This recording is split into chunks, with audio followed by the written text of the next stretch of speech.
Ante scriptum. Comme d'habitude, ne faites pas attention au framerate pas forcément élevé et pas forcément stable de la vidéo. Il n'y a pas le problème quand je fais pas de capture. Bonjour les petits moulitrons, aujourd'hui je vous donne des nouvelles du développement de mon jeu de type shoot'em up. Cette vidéo va être technique, vulgarisée, on va pas expliquer de code et ça sera pas très long mais ça va être technique quand même. Et je pense qu'elle restera pas très longtemps en ligne. D'ailleurs, si jamais il se trouve dans la description de cette vidéo-ci une autre vidéo de moi publiée à peu près au même moment, l'autre ne restera pas en ligne longtemps. Pourquoi est-ce que je dis qu'elles resteront pas longtemps? Parce que c'est des petites considérations techniques dans lesquelles je vous montre des petites choses dont je suis un petit peu fier, comme ça, voilà. Mais c'est pas des work in progress d'un projet qui a déjà bien pris forme. D'accord? Donc ça vaut pas le coup de les laisser très longtemps en ligne. Alors, à propos de prendre forme, je fais une autre parenthèse. Euh, le moteur de mon shmup, qui peut sûrement encore évoluer, mais qui est déjà à un stade vraiment avancé, euh, eh bien, c'est plus tellement sur lui que je vais travailler dans les mois qui viennent. Dans les mois qui viennent, je vais réellement créer le jeu. Et donc actuellement, je suis dans une phase un petit peu inquiétante pour moi parce que je me dis que là, va falloir être créatif. Voilà, il y a des tas de sujets purement techniques que je maîtrise bien, mais la créativité, à ce jour, j'en ai jamais eu beaucoup. Et là, va vraiment falloir que je fasse un effort dans ce sens-là, ne serait-ce que par exemple pour décider du type de shmup que je veux faire. Il y aurait matière à en créer plusieurs très différents entre eux, basés sur le même moteur. Donc, il faut que je décide quel jeu je veux faire là tout de suite. Est-ce que ce sera un shmup traditionnel en scrolling horizontal? Est-ce que ce sera un shmup traditionnel en scrolling vertical? Est-ce que ce sera un type de shmup avec un type de vue différent? Est-ce que ce sera un shmup avec des alternances de phases qui peuvent être assez différentes les unes les autres? Est-ce que ce sera un shmup qui tiendra en un seul plan séquence ou pas? Et puis, surtout, comment va se diriger le vaisseau, si c'est un vaisseau du joueur, comment seront gérés l'armement, etc. Et puis quel type de level design faire? Est-ce que on ferait un jeu plutôt explosif qui pète dans tous les sens visuellement avec des couleurs de fou, ou est-ce qu'on fait quelque chose de plus sobre? Bon, je viens de vous donner une liste pas exhaustive du tout des questions que je suis en train de me poser. Mais maintenant que cette introduction est terminée, on va entrer dans le truc précis et technique que je voulais vous montrer, vous expliquer aujourd'hui. Alors, je vais commencer par exécuter quelque chose que vous avez sûrement déjà vu tourner, peut-être pas dans cette version-là exacte, mais presque. Il y aura des décorations en dehors de... Désolé, il y a quelques erreurs dans le code que je corrige et je reprends. Euh, Ça m'apprendra à modifier du code 10 secondes avant de lancer le tournage d'une vidéo. Bref. Donc je disais, il y a toujours des décorations, des voyants en tout genre, un truc bizarre qui se remplit au fond de l'écran. J'ai déjà expliqué à quoi ça servait tout ça, c'est pas le sujet du jour. Même si vous allez faire attention à un voyant qui sera lui à gauche de la vue et qui sera tout blanc. C'est pour bientôt qu'on commence à le voir, je pense. Attention. Eh ben. Ah non, pas du tout. Désolé, c'est normal qu'on ne le voit pas à cette première exécution. Bon, bref, donc ça, c'est ce que vous avez déjà vu récemment. À un détail près peut-être, vous avez vu que même les bullettes affichent une ombre. Euh, En soi, c'est pas une bonne idée, il vaut mieux désactiver l'ombre des bullettes comme je le fais d'habitude. Mais c'est intéressant pour ce que je veux vous expliquer aujourd'hui, de vous montrer le plus d'ombres possible à l'écran. Pourquoi? Parce que ces ombres, en fait, il y a de l'alpha blending là-dedans, ce sont des effets de transparence. Et il y a un moment où ça sera important aujourd'hui de parler d'effets de transparence. Bref, bon, vous avez vu l'exécution du truc. Alors, en dehors du fait qu'il y a plus d'ombres affichées, ça ressemble vraiment à ce que vous avez vu dernièrement si vous avez été un peu attentif. Et si vous connaissez toutes mes chaînes. Bon. Alors maintenant, j'ai modifié ici un seuil artificiellement, c'est-à-dire qu'il n'y a en principe pas besoin de le mettre aussi bas, mais il faut qu'il soit bas pour que ce dont je veux vous parler aujourd'hui soit vraiment visible. Allons-y, j'exécute. Donc cette fois, vous allez avoir un petit carré blanc à certains moments en haut à gauche, non pas de l'écran, mais de la vue. Et vous allez constater qu'à chaque fois que le carré blanc en question est présent, l'affichage des ombres n'est pas du tout fait pareil. D'ailleurs, elles paraîtront beaucoup plus claires et je ne sais même pas si elles seront vraiment visibles en vidéo, mais le fait qu'elles paraissent plus claires, c'est un petit détail. Il y a une raison qu'on ne va pas s'embêter à expliquer aujourd'hui.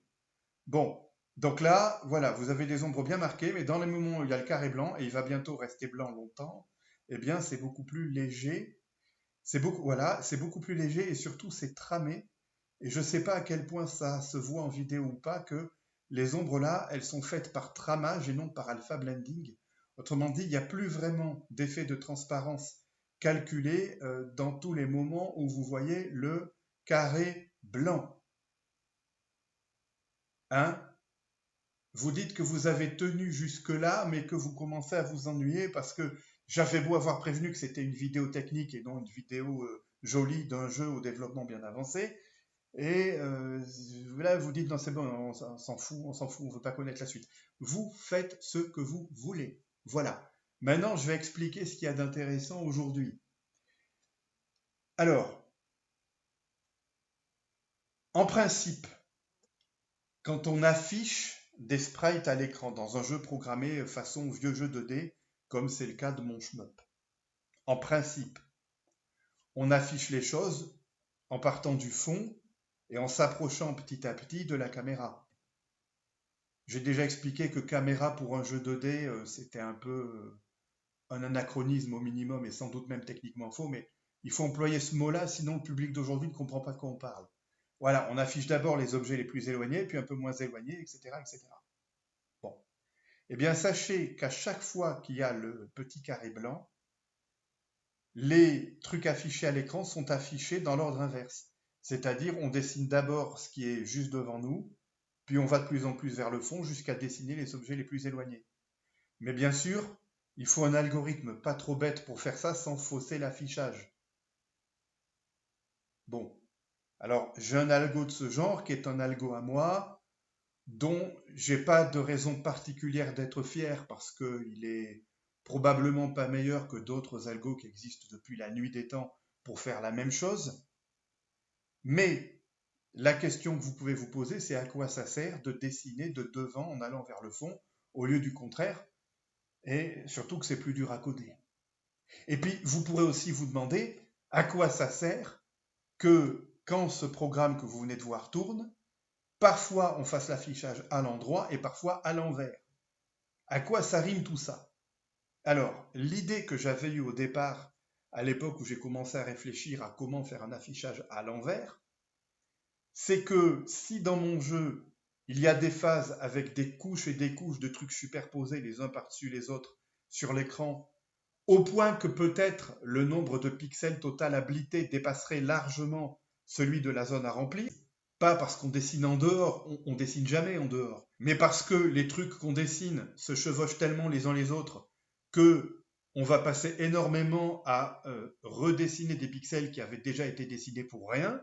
Bon, eh bien, je me suis dit, si je veux avoir dans mon jeu des phases comme ça, j'ai intérêt à ce que l'affichage puisse basculer à chaque fois que c'est nécessaire en mode on affiche à l'envers, parce qu'avec l'algo que j'ai pour afficher à l'envers, on aura en principe un affichage globalement plus performant dans tous les cas où il y aura énormément de couches de trucs à afficher, mais moins performant le reste du temps, d'où le fait que mon blitter, j'ai un module qui s'appelle blitter dans mon programme et qui n'a rien à voir avec les trucs plus ou moins hardware qu'on pouvait appeler blitter dans le passé, mais passons, le module blitter est capable de déterminer de lui-même à quel moment il faut afficher à l'endroit et à quel moment il faut faire du reverse blit. Bon, en fait, il y a une histoire de seuil et 1,2 c'est une valeur inutilement basse, mais que j'ai mise pour pouvoir vous montrer une exécution dans laquelle on passe, et vous avez vu relativement souvent, du sens normal de blit au sens reverse.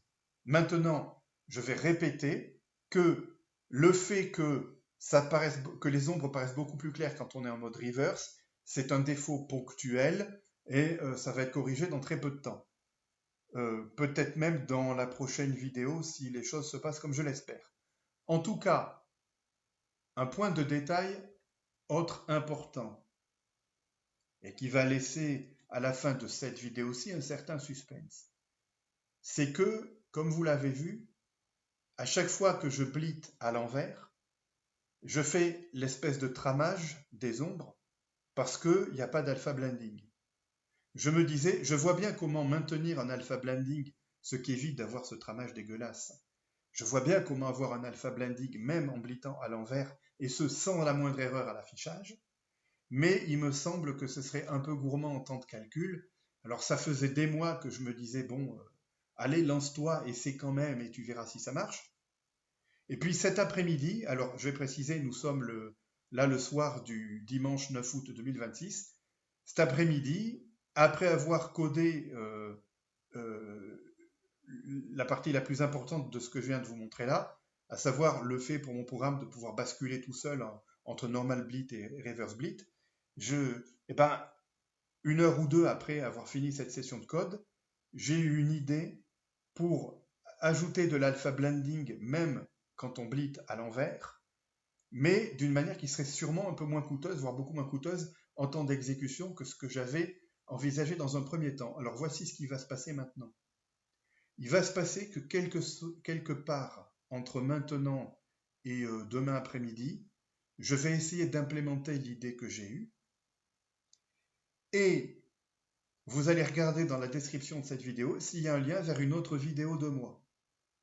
Alors, il y aura probablement un lien vers une vidéo de Valoche Full qui a publié un whip intéressant sur sa chaîne, mais vous allez regarder s'il y a aussi un lien vers une autre vidéo de moi. Et si c'est le cas, vous allez écouter la vidéo de moi en question. Je vous dirai et je vous montrerai si ma tentative a réussi ou pas. Parce que si elle a réussi, ça veut dire qu'on a l'alpha blending aussi bien quand on blit normalement que quand on fait du reverse blit. Autrement dit, visuellement, il n'y aura plus moyen de faire la différence entre les deux.